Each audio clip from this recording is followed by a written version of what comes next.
Hola a todos, sean bienvenidos a esta nueva entrega de Noticias Semanales Locuendo. Bueno, hoy traemos 5 noticias nuevas de la internet.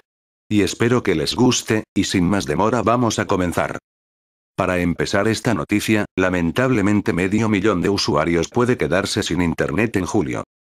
El FBI desconectará un servicio que respaldaba la conexión de las computadoras infectadas por el virus Nschanger, el cual logró atacar algunas máquinas de la NASA y de empresas a nivel internacional. El FBI anunció que más 500.000 usuarios podrían quedarse sin internet el próximo 9 de julio debido a que apagarán el respaldo de una costosa medida de seguridad para contener la amenaza del virus Nschanger. Mediante un comunicado de prensa, explicaron que las máquinas infectadas correrán el peligro de quedar sin acceso a la web luego de que decidieran terminar con el proyecto de protección a usuarios por ser demasiado costoso y poner un final definitivo al virus. El virus Nschanger circuló desde el 2007 y atacó millones de computadoras tanto de sistema operativo Windows como Mac, en el que insertaba un código que permitía manipular los anuncios que aparecían en el navegador del usuario. El apagón estaba preparado para el 8 de marzo, pero debido al número de máquinas infectadas que se estimaron, el FBI optó por mantener los servidores con el malware neutralizado para no perturbar la funcionalidad de Internet en aquellos ordenadores que se desconoce que tienen el virus. Esto fue a través del servicio de Internet Systems Consortium, ISC, corporación sin fines de lucro que apoya a la infraestructura de Internet, para mantener temporalmente limpios los servidores DNS, pero ya que estos servidores cuestan mucho dinero para operar, el plan ha sido el de apagar con el respaldo que brinda la compañía ISC el 9 de julio de 2012. Cuando eso suceda, el DNS de Internet relacionado con la actividad en los ordenadores infectados, por ejemplo, web y correo electrónico, dejarán de funcionar. El virus logró atacar miles de computadoras, entre ellas algunos de la NASA y de empresas a nivel internacional. De los 4 millones de alojamientos, medio millón se infectaron en los Estados Unidos, desde la creación del virus, por lo que el FBI solicitó a los internautas que ingresen al sitio web http://www.dcwg.org para detectar si la IP de sus equipos está conectada con los servidores Nschanger, informó Kaspersky. La compañía de protección de software ofrece también el programa AppsKiller y herramientas de análisis que pueden descargarse con todas sus funciones en versiones de prueba que puede encontrarse aquí: http://support.kaspersky.com/sp/fact/interrogación de cierre kit = 208 28 33 66. También el antivirus Avira ofrece un software para erradicar dicho virus en la siguiente liga: http://www.avira.com/en/support-for-knowledge-base-detail/kbit/1199. Mientras tanto, la Agencia de Oficina Federal de Investigación anunció que capturó a 6 hombres de Estonia, quienes presuntamente son los responsables de crear el virus de Nschanger, y enfrentarán cargos de hasta 30 años de prisión. En otras noticias, Twitter baraja la posibilidad de lanzar una versión de pago. Twitter estaría pensando en lanzar una versión premium de la red de microblog. De esta manera, los usuarios tendrían acceso a una nueva versión de pago de Twitter, aunque por el momento se trata solo de una idea que está por definir, por lo que no se han desvelado muchos más detalles al respecto. El éxito de la red de microblog Twitter en Internet es abrumador. Cada día más usuarios se deciden a compartir en 140 caracteres aquellos temas que les parecen interesantes, convirtiéndose así en una gran fuente de información. En 6 años, la red de microblogging creada por Jack Dorsey ha conseguido más de 500 millones de usuarios y cada segundo 10 nuevos tuiteros se unen a ella. Twitter ha lanzado varias versiones tanto para web como para dispositivos móviles, que permiten a los usuarios tuitear todo aquello que se les ocurra en cualquier momento y lugar. Además, la integración con iOS, el sistema operativo móvil de Apple, ha permitido que los usuarios de iPhone e iPad utilicen de una forma más fácil y rápida esta herramienta. Pero todo apunta a que el equipo de Twitter no solo se está centrando en mejorar la versión actual del servicio, sino que piensa en algo nuevo para los usuarios. Twitter baraja la posibilidad de desarrollar una versión premium de la red de microblog. Durante la conferencia celebrada por Wired en Nueva York esta semana, uno de los asistentes preguntó al director ejecutivo de Twitter, Dick Costolo, la posibilidad de que la compañía lanzara una nueva versión premium del servicio. Por su parte, Costolo aseguró que el equipo de Twitter está barajando esta idea, aunque no confirmó si ya se estaba llevando a cabo su desarrollo, según recoge Mashable. Costello afirmó que él se imaginaba un producto con controles ligeros para los usuarios, además de afirmar que por el momento los desarrolladores están tratando de definir de qué forma funcionaría esta nueva versión Pro. Nuestros diseñadores e ingenieros están definiendo cómo funcionaría. No sé cómo se vería, afirmó. En otras noticias, el lenguaje de programación no está protegido por derechos de autor, según el tribunal. El lenguaje de programación y la funcionalidad de un programa de ordenador no se pueden proteger a través de los derechos de autor, según una sentencia dictada este miércoles por el Tribunal de Justicia de la Unión Europea.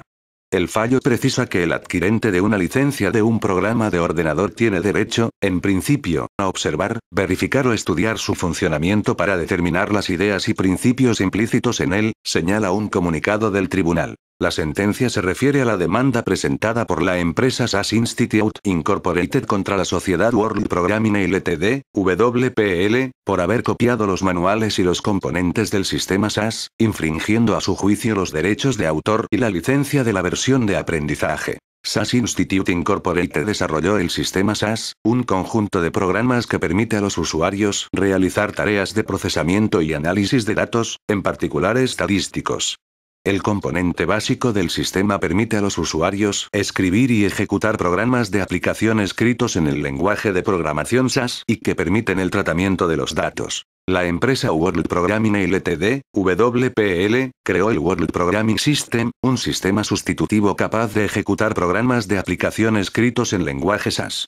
Para crear ese programa, la empresa WPL adquirió legalmente copias de la versión de aprendizaje del sistema SAS, suministradas con una licencia que limitaba los derechos a un uso no destinado a la producción. WPL estudió esos programas para comprender su funcionamiento, pero nada permite suponer que tuviera acceso o copiara el código fuente de los componentes SAS, según el tribunal. SAS Institute presentó una demanda ante la justicia británica, para que declarara que WPL había copiado los manuales y los componentes del sistema SAS, infringiendo sus derechos de autor y la licencia de la versión de aprendizaje. El tribunal británico preguntó al Tribunal de Justicia sobre el alcance de legislación europea que regula los programas de ordenador. La sentencia concluye que ni la funcionalidad de un programa de ordenador ni el lenguaje de programación o el formato de los archivos de datos constituyen una forma de expresión, por lo que no disfrutan de la protección de los derechos de autor. El titular de los derechos de autor de un programa de ordenador no puede impedir que el adquirente de una licencia observe, estudie y verifique el funcionamiento de ese programa ni los actos de carga y desarrollo necesarios para su utilización, siempre y cuando no se infrinjan los derechos exclusivos del primero. No puede haber infracción del derecho de autor cuando el adquirente de la licencia no ha tenido acceso al código fuente del programa de ordenador, precisa la sentencia. No obstante, el tribunal declara que la reproducción, en un programa de ordenador o en un manual de utilización, de elementos descritos en el manual de otro programa, puede infringir los derechos de autor. Pero solo en el caso de que esa reproducción exprese la creación intelectual del creador del manual. Sin embargo, corresponde al órgano nacional verificar si esa reproducción es la expresión de la creación intelectual del autor del manual de uso del programa de ordenador, señala la sentencia. En otras noticias, un fallo de seguridad en Hotmail podría haber comprometido 13 millones de cuentas. Microsoft ha salido al paso de un fallo de seguridad en las cuentas de correo electrónico de Hotmail que podría haber comprometido a 13 millones de usuarios.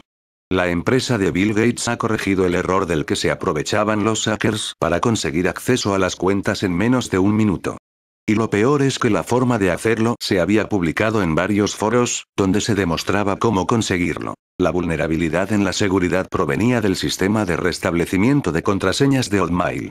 En estos casos el tiempo de respuesta es fundamental para tratar de minimizar los daños. Microsoft se ha dado prisa en atajar el problema y ha respondido solucionando el problema de seguridad, según el portal Naked Security. Los piratas informáticos habían localizado el fallo y lo utilizaban para engañar al sistema a la hora de cambiar las contraseñas de las cuentas de correo electrónico. Esto hacía que el usuario perdiese el control de su dirección de email y no pudiese acceder al correo. Los hackers ofrecían además por $20, 15 euros, sus servicios por cada cuenta vulnerada. Estaban en su punto de mira hasta 13 millones de usuarios. Según Microsoft, el problema ha sido rápidamente detectado y solucionado, de manera que el grueso de los clientes de Hotmail ha quedado protegido. No obstante, algunas cuentas se han visto afectadas por el ataque. Para comprobar si su cuenta se ha visto comprometida, el blog de Sopos propone un sencillo método que consiste básicamente en intentar acceder a su cuenta de Hotmail y comprobar si la contraseña sigue siendo la misma. En caso de que el password haya sido cambiado sin su consentimiento, querrá decir que su email ha sido hackeado y se ha visto afectada por este fallo de seguridad. Pasando con la última noticia de la semana, el número de perfiles falsos aumenta en Facebook y el peligro crece por compartir demasiado. Al menos un 25% de los usuarios de Facebook en Estados Unidos ha falsificado su perfil en esa red social para ocultar su verdadera identidad, según un estudio realizado por la organización Consumer Reports y publicado en su página web. Ese porcentaje apenas era de un 10% en 2010, lo que refleja un incremento de la preocupación por la seguridad de las personas con cuenta en la popular plataforma de Internet. La gente está tratando Facebook con más cautela, se explica en el informe anual sobre el estado de la Internet para el que se encuestaron a residentes en más de 2.000 hogares en EU y en el que también se evidenció un aumento de los problemas por el uso de esa red social. Un 11% de los domicilios en los que hay personas dadas de alta en Facebook afirmó haber tenido problemas el año pasado, que fueron desde acceder a la cuenta de otro usuario sin permiso hasta, incluso, haber sufrido algún tipo de acoso o amenaza. Esa cifra fue un 30% superior en 2011 con respecto a 2010, si bien el informe determina que en algunos casos ese incremento se debió a la torpeza del usuario en la gestión de su cuenta en Facebook. Los datos del estudio indicaron que hay gente que comparte demasiado. Al menos 4,8 millones de personas emplearon la red social para anunciar sus planes de viaje, una información que potencialmente puede dar pistas a ladrones sobre cuándo asaltar su vivienda, alerta el informe. 4,7 millones de usuarios se posicionaron públicamente respecto a una enfermedad o un tratamiento.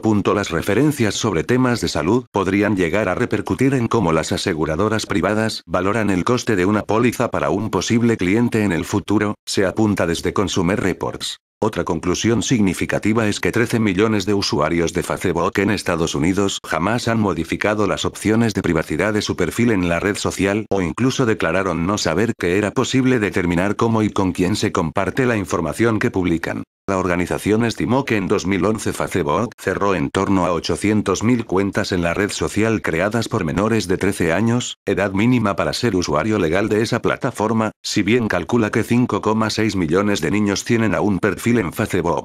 La mayoría de los padres que sabían de que sus hijos preadolescentes usaban Facebook no habían hablado con ellos sobre las amenazas existentes en Internet o no se habían hecho sus amigos en la red social, mientras que un tercio no han hecho nada para supervisar las actividades de sus hijos en Facebook, asegura el informe. Facebook es la red social más popular de Internet con más de 900 millones de cuentas activas en todo el mundo.